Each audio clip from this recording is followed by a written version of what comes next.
Hello guys, this is Spicy Build, and this is a review on the Bandai High Grade Universal Century number 217 HGUC 144 scale Sinanju Stein narrative version. So if you've been watching my channel, I've been building this kit for several days and finally it's done. I still have a lot of cleanup I need to do before I put it on display somewhere, or I don't know. I don't really have a display at this point. Waiting to move into my new place so I can get everything settled in and maybe build a shelf to display all my kit. But anyway, let's get right into it. Here we have the box, Bandai Spirit 2018, October release in October 2018. This should be making its way into this North America in November, so you're probably gonna see these at either local hobby shops or GameStop or Barnes and Noble. Obviously, you're gonna be distributed by Bluefin. Retail price for this kit is probably gonna run you around $30, 30 plus. I'm thinking probably I think GameStop's probably gonna sell for 35 or more. Yeah, it's not gonna be cheap. Anyway, original retail price in Japan is 2,600 yen, so we're looking at about 25 US dollars. And we have the new Bandai Spirit logo here, all the pictures of the Sinanju Stein. And yeah, it's you only have the hip joint and the neck collar section is from the original 2010 Sinanju. Other than that, it's pretty much a brand new kit. All the parts are new. Alright, so we have some leftover parts. Actually, let's take a look at the manual real quick. Manual is also very nice. Talk about, everything you need to know about the armaments and stuff like that. Assembly instructions, more assembly instructions. And we have more pictures of the Sinanju Stein. If you want to pause and read about it, there we go.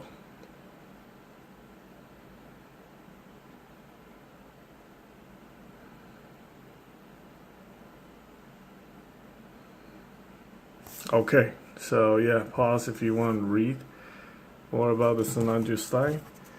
There goes the manual. Let's take a look at the leftover parts. I did not use any of the foil sticker because they're terrible, so I end up painting the parts. And yeah, the parts still need some minor cleanup. So anyway, and then we also have leftover polycaps. We all love these leftover polycaps. I pretty much have like a humongous bag of polycaps that I can reuse for other kits after building like 500 plus high grades. So we have the old beam tomahawk weapon parts. So now you can combine it together, but no beam tomahawk effect. And also these undeployed ones that you attach to the shield for the Sinanju. Obviously the shields are not the same, so also part of the old back skirt. Yeah. The sight for the old beam rifle. Actually, if you remove this whole section, you can actually attach the sight system if you want to. But why would you want to do that when this thing is so much better? And this is just a shield connector. Some parts for the body that's not gonna be used. Let's see what else is there. We also have another connection port. This I think is for the grenade launcher or something. But yeah, this is not something that you're gonna use anyway, so that's useless. And I actually built this kit differently. I did not use these parts that goes on the leg thruster, so I'm gonna leave that for later. And then we also got this extra connection piece right here, which is meant for, I think, for the another version of the combination mode with this weapon, but that's only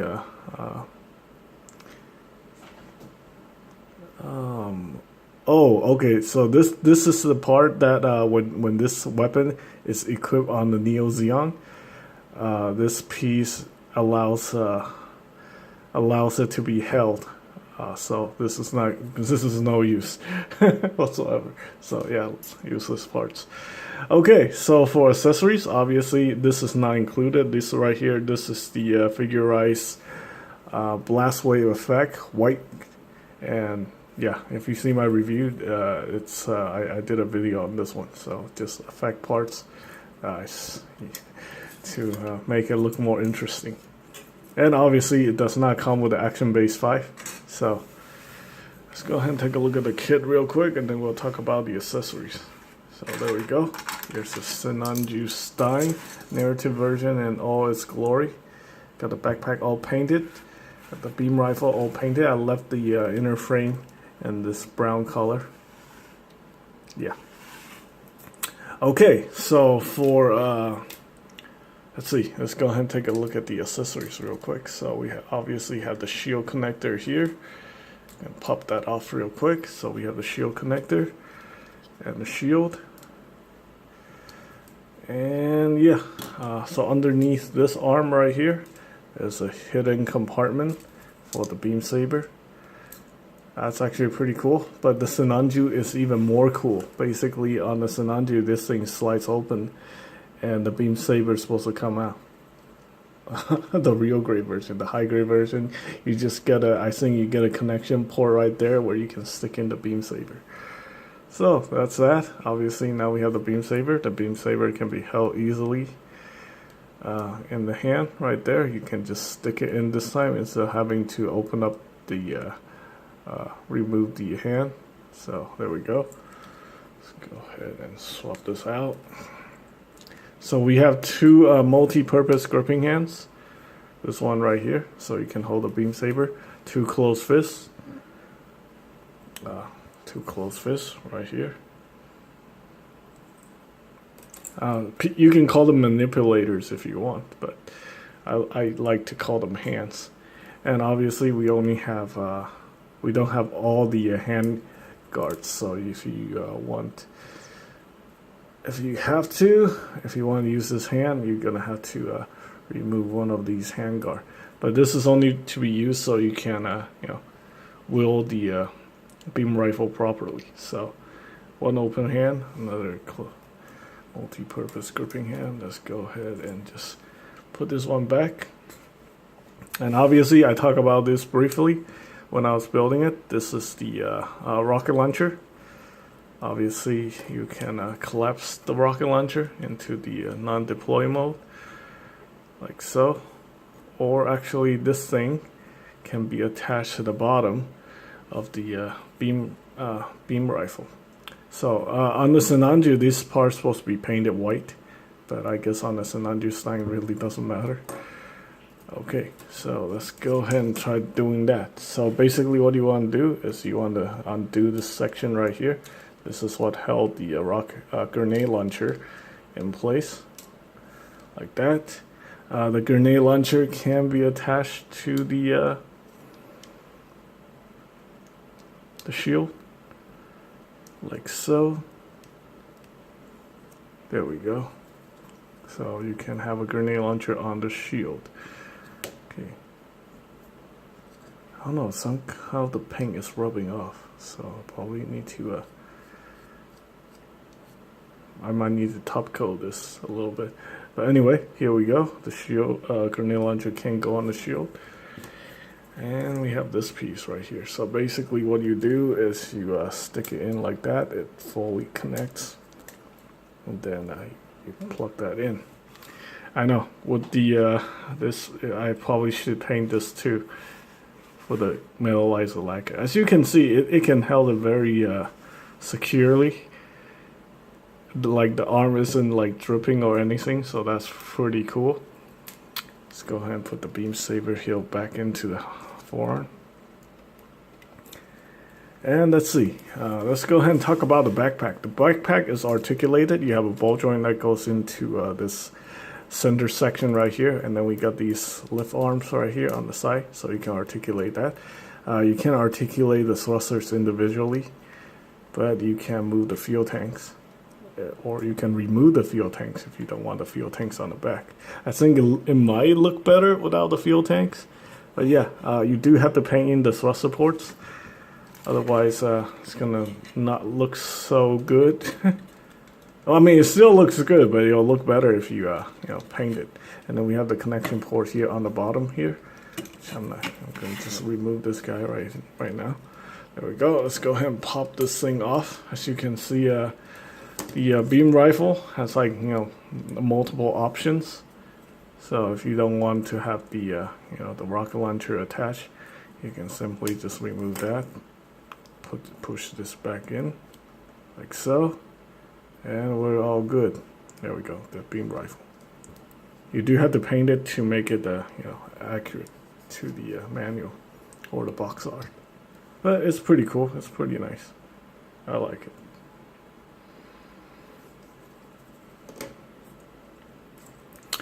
Okay, let's grab one of the closed fist. Oh dear, I swapped that. Put that in the wrong way. I'm recording this at 1 a.m. in the morning. I should be sleeping right now. But anyway, just trying to get this review done. Okay, so there we go. Let's see. Talk about the backpack. The backpack's very nice. You do need to paint the thrusters. And you do also need to paint these thrusters here if you want it to look better. So right here, I chose to go with this color instead of this piece. This is the piece that they recommend to you to use, but I feel like this color adds more character to the kit. So yeah, anyway, we'll talk about the backpack. Let's talk about the articulation then, obviously. Okay, so we have a hinge right here at the lower legs, and then we got the ball joint for the feet, so you can articulate that. You can articulate these side thrusters just like the Sinanju. And then we have the double jointed knee right here. Give you pretty good range of movement, more than 90 degrees, obviously. Unfortunately, no part separation for the knees, but who cares? The front skirt can be articulated up. You can split it in the middle if you want to. So you have individual front skirts. Side skirt can go up. And finally, this time we got the universal hip joint. I talk about this quite a bit in the build video. So anyway, once the side skirt is attached, the articulation is a little bit more hindered. But anyway, you can see that's a ball joint that goes into this socket. But they designed it so this time it's a universal joint. And then we also got the side cut, so that's nice. And the back skirt can also move, so that's also very nice. Most of the high-grade kits, the back skirt most likely are just fixed. And I think you can actually split the back skirt too, so you can have individual back skirts, which is very nice. Okay, so here are this is the part that gets a little bit kind of old. Obviously, we have the ball joint that goes into the polycap right here. And unfortunately, this one doesn't have an ab crunch. Yeah. They could have, made this multi-segmented so you can have an ab crunch, but nope, not on this one. So that's compared to the more modern kits, that's the only part that's a little bit disappointing there. And the head is on a hinge, so you can rock it back and forth. And the head is on the ball joint. However, it's very hindered because of the color right there. So anyway, take a look at that. We have the foil sticker in there for the Gundam face, and then I painted the Vulcans on the side. It's pretty good. Okay, and then here's the cool part. Basically, there's this new system right here that you pull out the shoulders, so you get improved articulation, like that. And we got the extra hinge right here, so you can move the arm right there, like that, and you can rotate that. So that's pretty cool. Anyway, with that being said, the arm can actually go up pretty high, so that's more than perpendicular. And let's see. It's kind of hard to get it. Oh, there we go. So that is very nice. Okay, so yeah, kind of got the backpack knocked off here. The backpack just plugs in right there, like so. Okay, continue. We got the bicep swivel. Got the double jointed elbows. I really thought this was not going to be double jointed, but yeah, they added this extra point of articulation right here, so that makes it double jointed. Obviously the hand is on a ball joint that goes into the socket, and this piece of armor can be moved.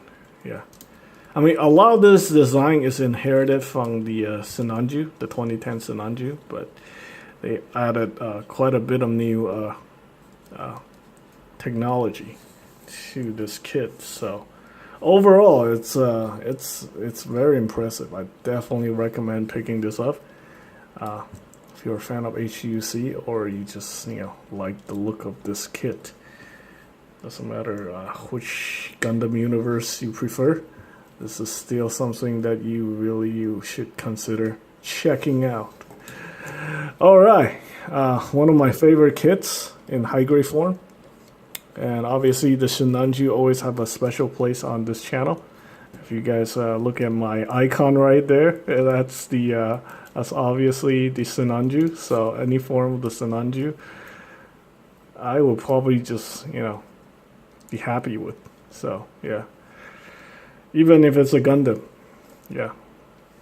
So the story behind the Sinanju, basically, it's a Gundam that got stolen and it got modified into a monolith. So it's kind of the opposite of the Moon Gundam. But either way, still a very nice suit and a very impressive kit. Alright, that's pretty much it for this review. I'll put all the build videos in the video description so you can watch them individually if you like. And that's pretty much it. Thanks for watching.